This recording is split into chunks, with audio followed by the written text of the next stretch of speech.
नमस्कार, दिन भर की बड़ी खबरों में आपका स्वागत है। मैं हूं परवीन शेख।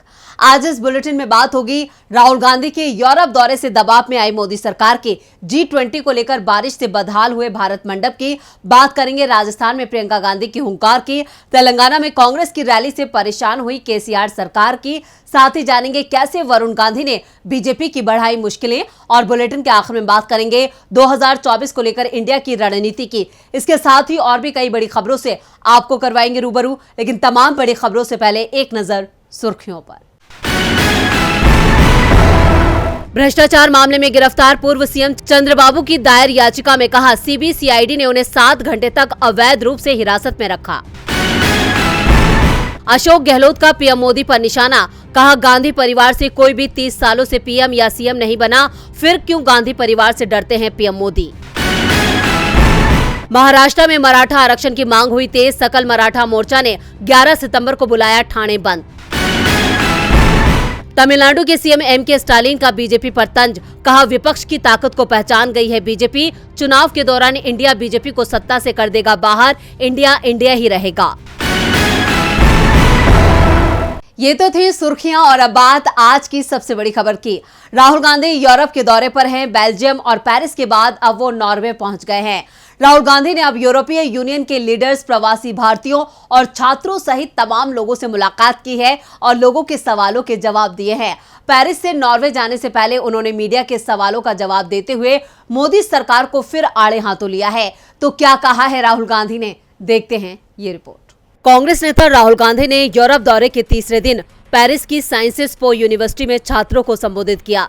इस दौरान उन्होंने खुलकर अपनी बात रखी। भारत इंडिया विवाद को लेकर कांग्रेस नेता ने कहा, हमारा संविधान दोनों नामों का इस्तेमाल करता है, दोनों शब्द बिल्कुल ठीक है, लेकिन हमारे गठबंधन के नाम से सरकार को चिढ़ है, क्योंकि हमारे गठबंधन का नाम इंडिया है, इसलिए हो सकता है कि उन्होंने देश का नाम ही बदलने का फैसला कर लिया हो। राहुल गांधी ने बीजेपी और आरएसएस की नीति पर निशाना साधते हुए कहा कि ये दोनों भारत की निचली जाति, पिछड़ी जाति और अल्पसंख्यकों की अभिव्यक्ति और भागीदारी को रोकने की कोशिश कर रहे हैं। मैं ऐसा भारत नहीं चाहता हूं जहां लोगों के साथ दुर्व्यवहार किया जाए। राहुल गांधी ने कहा कि मैंने गीता पढ़ी है, उपनिषद पढ़ी है और मैंने अन्य हिंदू धर्म ग्रंथ पढ़े हैं। मैं कह सकता हूं कि बीजेपी जो करती है उसमें कुछ भी हिंदू नहीं है, वहां बिल्कुल कुछ भी नहीं है। मैंने कभी किसी धर्म ग्रंथ में नहीं पढ़ा, मैंने कभी किसी विद्वान हिंदू से ये नहीं सुना कि आपको उन्हें आतंकित करना चाहिए या उन्हें नुकसान पहुंचाना चाहिए जो आपसे कमजोर हैं। ये बीजेपी के लोग हिंदू राष्ट्रवादी नहीं हैं, उनका हिंदू धर्म से कोई लेना देना नहीं है। वो सत्ता पाने के लिए कुछ भी करते हैं, वो कुछ लोगों पर प्रभुत्व चाहते हैं, इसमें कुछ भी हिंदू नहीं है। लेकिन आज देश में अल्पसंख्यक खुद को असहज महसूस कर रहा है। मुझे लगता है कि यह हमारे लिए शर्म की बात है, इसे ठीक करने की जरूरत है। राहुल गांधी के इन बयानों से बीजेपी में हलचल तेज है। इधर आज G20 के समापन पर बीजेपी में उस वक्त हलचल मच गई जब भारत मंडप बारिश में तैरता दिखा। G20 समिट के आखिरी दिन पीएम मोदी ने G20 अध्यक्षता ब्राजील के राष्ट्रपति लूला डिसिल्वा को सौंप दी। इसके साथ ही पीएम ने समिट के समापन का ऐलान किया। ब्राजील अगले साल होने वाले G20 समिट का आयोजन करेगा। पीएम ने संस्कृत भाषा में कहा, स्वस्ति अस्तु विश्वस्य, यानी संपूर्ण विश्व में आशा और शांति का संचार हो। इसके साथ ही G20 का समापन हो गया। वहीं दिल्ली में हुई बारिश ने मोदी सरकार की तैयारियों की पोल खोल दी। देखते हैं ये रिपोर्ट।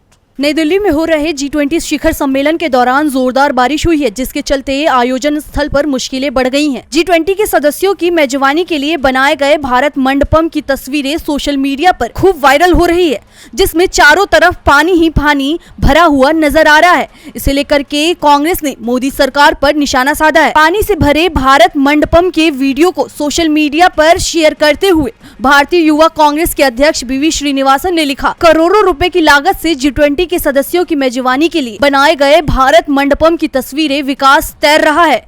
आपको बता दें कि इसी वीडियो को कांग्रेस के अधिकारी मीडिया प्लेटफॉर्म INC-TV ने भी सोशल मीडिया पर शेयर करते हुए लिखा है कि खोखले विकास की पोल खुल गई है। G20 के लिए भारत मंडपम तैयार किया गया, 2700 करोड़ रुपए लगाए गए, एक बारिश में पानी फिर गया।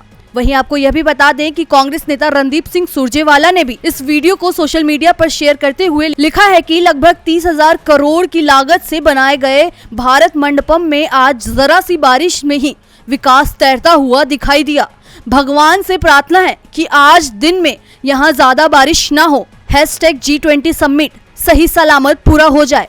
मोदी सरकार ने गरीबों को तो पर्दे से ढक दिया, मगर कितनी भी शोबाजी करके अपनी करतूतों को ढक नहीं सके। वैसे भी मोदी सरकार में कुछ भी इवेंट और उद्घाटन के बाद नहीं टिकता। हालांकि यह सिर्फ भारत मंडपम का हाल नहीं है, एक बारिश से आधी दिल्ली डूब जाती है। मोदी के बड़े बड़े दावे आज खुलकर सामने आ गए। इधर राजस्थान पहुंची प्रियंका गांधी ने भी मोदी सरकार की पोल खोल के रख दी। टोंक जिले की निवई में जनसभा को संबोधित करते हुए प्रियंका गांधी ने राजस्थानी भाषा में भाषण दिया। बीजेपी सरकार पर तंज कसते हुए उन्होंने कहा, लोग सत्ता में आते ही भूल जाते हैं उन्हें सत्ता में कौन लाया। साथ ही उन्होंने जनता से गहलोत सरकार के लिए वोट मांगे। राजस्थान पहुंची प्रियंका गांधी ने आज जमकर बीजेपी पर निशाना साधा। प्रियंका गांधी ने कहा, बीजेपी नेताओं के मन में अहंकार आ गया है। जो प्रधानमंत्री अपने आप को भूमिपुत्र कहते थे, वो आज करोड़ों के काफिले में चल रहे हैं। देश की जनता यहाँ महंगाई से जूझ रही है। मोदी सरकार को चिंता नहीं है, लेकिन राजस्थान में कांग्रेस की सरकार को चिंता है। महंगाई राहत कैंप शुरू करने से पहले आपके जीवन में मुश्किलें थी, ये किस लिए थी? कभी आपने ये सवाल उठाया कि इतनी महंगाई क्यों है? रोजी रोटी के लिए कमाने जाना पड़ता है, लेकिन हमें थोड़े से पैसे मिलते हैं, उसमें हम खाने पीने की जरूरत पूरी नहीं कर पाते। प्रियंका ने पीएम पर आरोप लगाते हुए कहा कि वो विदेश में जाकर अपने उद्योगपति मित्रों के लिए डील करते हैं। बीजेपी की नीतियां केवल अमीरों को आगे बढ़ाने में है, उनके पास गरीब और मिडिल क्लास के लिए कुछ नहीं है। जबकि गहलोत सरकार का ध्यान केवल आपके विकास और आपको आगे बढ़ाने पर है। कांग्रेस महासचिव ने कहा कि कांग्रेस सरकार गरीब और कमजोर वर्ग के लिए काम कर रही है। जैसे ही बीजेपी की सरकार राजस्थान में आएगी, आपकी सारी स्कीम बंद कर देगी, सारे जनहित के काम बंद हो जाएंगे। ऐसे में आपको अपने वोट की चिंता करनी है कि कहीं आप अपना ही नुकसान ना कर लें। उन्होंने कहा कि दो तरह के नेता होते हैं, एक नेता होता है जो सेवा को ही परम धर्म समझता है और दूसरा अहंकार और घमंड रखता है। आप ऐसा नेता चुनिए जिसमें जनता के प्रति श्रद्धा हो। ऐसे नेता चुनिए जो आपकी मुश्किलें नहीं बढ़ाएं,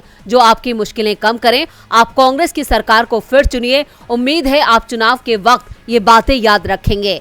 प्रियंका के ये तेवर बीजेपी की मुसीबत बढ़ा रहे हैं। मुसीबत पे तो तेलंगाना की केसीआर सरकार भी नजर आ रही है। कर्नाटक में मिली जीत के बाद अब कांग्रेस की नजर तेलंगाना पर है। एक महीने के अंदर ही तेलंगाना विधानसभा चुनाव का ऐलान हो जाएगा और विधानसभा चुनाव से पहले कांग्रेस ने राज्य में बड़ा शक्ति प्रदर्शन करने की तैयारी पूरी कर ली है। पार्टी ने CWC की बैठक हैदराबाद में बुलाई है, वहीं बड़ी रैली की भी तैयारी कर ली है। हैदराबाद में कांग्रेस वर्किंग कमेटी की बैठक बुलाई गई है। 16 और 17 सितंबर को कांग्रेस के सभी दिग्गज नेता हैदराबाद में जुटेंगे, तमाम मुद्दों पर चर्चा करेंगे। इसके साथ ही तेलंगाना में चुनाव प्रचार को भी तेज किया जाएगा। चुनाव के ऐलान से पहले 17 सितंबर को हैदराबाद में कांग्रेस की बड़ी जनसभा होगी। तेलंगाना कांग्रेस के अध्यक्ष ए रेवंत रेड्डी ने कहा कि सोनिया गांधी, पार्टी अध्यक्ष मल्लिकार्जुन खड़गे, राहुल गांधी, प्रियंका गांधी भी इस रैली को संबोधित करेंगे।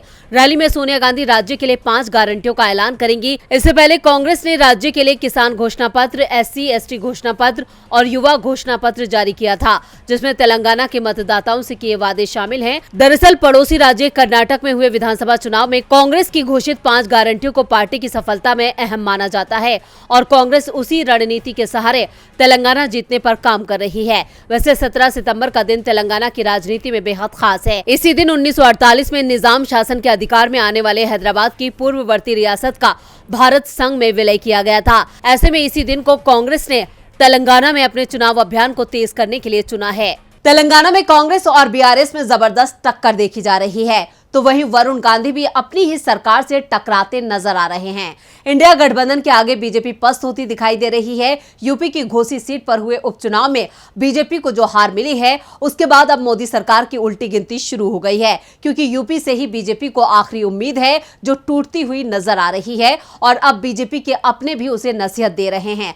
पीलीभीत से बीजेपी सांसद वरुण गांधी ने अपनी ही सरकार पर निशाना साधा है। तो क्या कहा है वरुण ने, देखते हैं इस रिपोर्ट में। वरुण गांधी की गिनती बीजेपी में बिना दबाव के और सही बात बोलने वाले नेताओं में होती है। वो लगातार गरीब, किसान और मजदूरों की आवाज उठा रहे हैं और उनका एक वीडियो इस दौरान सामने आया है, जिसमें वरुण गांधी ने कहा है, कांग्रेस के खिलाफ हूं, न पंडित नेहरू के खिलाफ हूं। हमारे देश की राजनीति हमारे देश को जोड़ने की राजनीति होनी चाहिए, ना कि गृह युद्ध पैदा करने की राजनीति। आज जो लोग केवल धर्म के और जाति के नाम पे वोट ले रहे हैं, उनसे हम ये प्रश्न तो पूछें कि रोजगार, शिक्षा, चिकित्सा, हमको राजनीति नहीं करनी है जो लोगों को दबाए, हमको राजनीति करनी है जो लोगों को उठाए। ताकत वो नहीं होती जो लोगों को दबाने के लिए इस्तेमाल की जाती है, ताकत वो होती है जो लोगों को उठाने के लिए इस्तेमाल होती है। किसान इस समय कितने बड़े संकट में है, कोई टीवी चैनल दिखाने को तैयार नहीं, कोई अखबार लिखने को तैयार नहीं, केवल क्या लिख रहे हैं, हिंदू मुस्लिम, जाति पाति, तोते के तरह।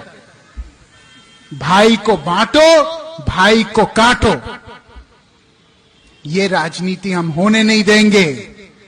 जो काम अंग्रेजों का हो रहा था, हमको नीचे बिठाने का जानवर की तरह, कब तक ये काम चलता रहेगा? वरुण गांधी कहता है, नेता वो होना चाहिए जो गरीब जनता को अपने कंधे पे श्रवण कुमार की तरह उठा के चले, ना कि अपने जूते पर बिठाए। अपनी आवाज उठाओ।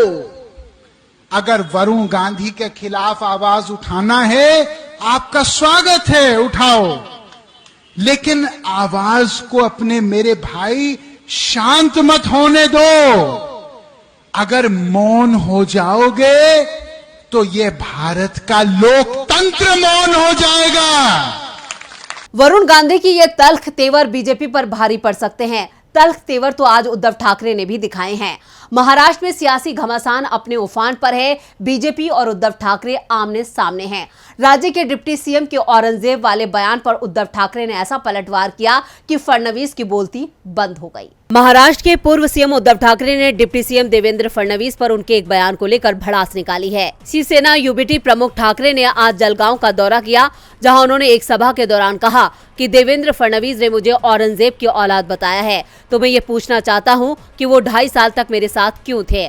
उद्धव ठाकरे ने आगे कहा कि देवेंद्र फडणवीस कहते हैं कि मैं औरंगजेब की औलाद हूं, फिर 2.5 साल से आप औरंगजेब की औलाद के साथ क्यों थे। ठाकरे यही नहीं रुके, उन्होंने अयोध्या में राम मंदिर के अगले साल होने जा रहे उद्घाटन को लेकर भी बीजेपी पर हमला बोला। उन्होंने कहा कि राम मंदिर के लिए देश भर से लोगों को बुलाया जाएगा और जाते जाते गोधरा बना देंगे, वो आग लगा देंगे और अपनी रोटियां सेकेंगे। जब चुनाव आएगा तो घरों को जलाया जाएगा, लोगों की छत जलेगी। जलगांव की सभा में शिवसेना यूबीटी के बड़े नेताओं ने शिरकत की, जिसमें सांसद संजय राउत भी शामिल थे। इस दौरान ठाकरे ने कहा कि मैं सत्ता के लिए नहीं लड़ रहा हूं, मेरा जीवन देश के लिए और आपके लिए जल रहा है। वहीं मणिपुर हिंसा के मुद्दे को भी ठाकरे ने उठाया और कहा कि मणिपुर में क्या चल रहा है इसकी कोई खबर नहीं है, लेकिन कोई इस पर बात करने को तैयार नहीं है। बीजेपी पर हमला करते हुए उद्धव ठाकरे ने कहा, भले ही हिंदूवादी सरकार सत्ता में हो, अगर हिंदुओं को सार्वजनिक विरोध मार्च निकालना है तो आपको सत्ता की सीट से हट जाना चाहिए।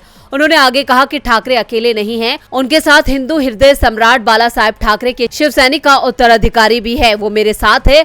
उद्धव के इस वार से बीजेपी खेमे में हलचल तेज है। अब देखना होगा कि उद्धव के इस बयान पर फडणवीस क्या कहते हैं। और बुलेटिन के आखिर में बात इंडिया की रणनीति की। आरजेडी कोटे के मंत्रियों, विधायकों, विधान पार्षदों के साथ डिप्टी सीएम तेजस्वी यादव ने आज एक अहम बैठक की। इस बैठक के बाद बिहार में सियासी अटकलें तेज हो गई। क्या है पूरी खबर, देखते हैं ये रिपोर्ट। साल 2019 में बिहार की 40 में से 39 सीट एनडीए को मिली थी, लेकिन इस बार बीजेपी के लिए आधी सीट भी जीतना मुश्किल दिखाई दे रही है और उसकी ये मुश्किल इंडिया गठबंधन ने और ज्यादा बढ़ा दिया है। इंडिया गठबंधन की नींव बिहार में रखी गई थी, जहां बीजेपी बेहद मुश्किल में दिखाई दे रही है और उसकी मुश्किल बढ़ाने के लिए अब बिहार के डिप्टी सीएम तेजस्वी यादव ने कमान अपने हाथ में ले ली है।